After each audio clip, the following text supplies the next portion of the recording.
8 places to touch a man, male psychology explained. Most women think the magic is finding the perfect spot, and that's not what makes him feel it.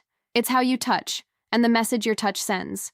I'm going to give you 8 places that reliably land with men, and the psychology behind each one, so you're not guessing in the moment. And stay for the last one, because it's the most innocent looking, and it changes how he feels about you fast. 8. The elbow and forearm. This is your best test touch because it doesn't corner him, and you can feel his response instantly. It feels casual, socially safe, like you're comfortable around him, not trying to take something from him. A light brush when you're laughing, or a brief hold when you're crossing the street. It reads as ease. If he leans in instead of pulling away, you just got information without making it heavy. 7. The upper back, right between the shoulder blades. This one hits that protective wiring without turning it sexual immediately.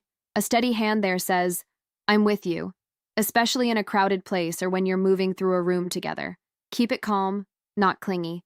Too much pressure or too long, and it starts to feel like you're steering him. Gentle and brief is the sweet spot. 6.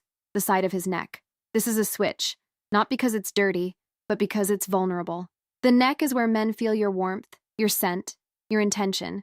If you touch there and you feel him swallow, go quiet, or get suddenly focused. That's his body reacting before his mouth catches up.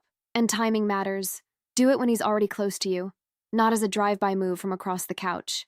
Quick question. When you've touched a guy on the neck, did he get quieter or did he get bolder? Tell me which one in the comments.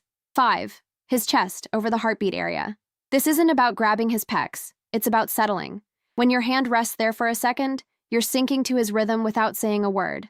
Men feel that as closeness that doesn't demand anything. It's the difference between prove you like me and I'm here, I like you, relax. 4. His jawline. This one reads confident when you do it slowly and you don't overdo it. The jaw is tied to masculinity, self-control, pride.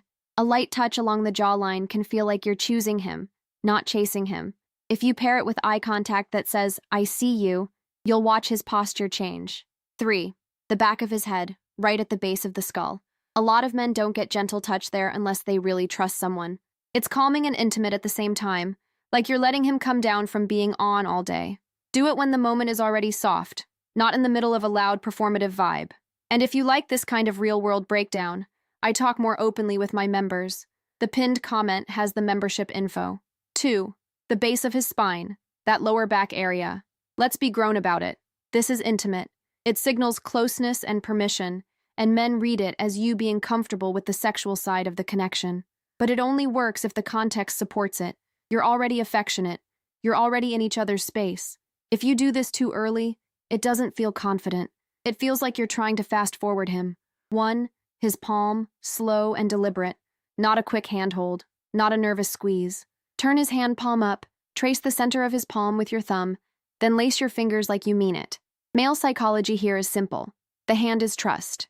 You're telling his nervous system, you're safe with me, while also saying, I'm not timid about wanting you.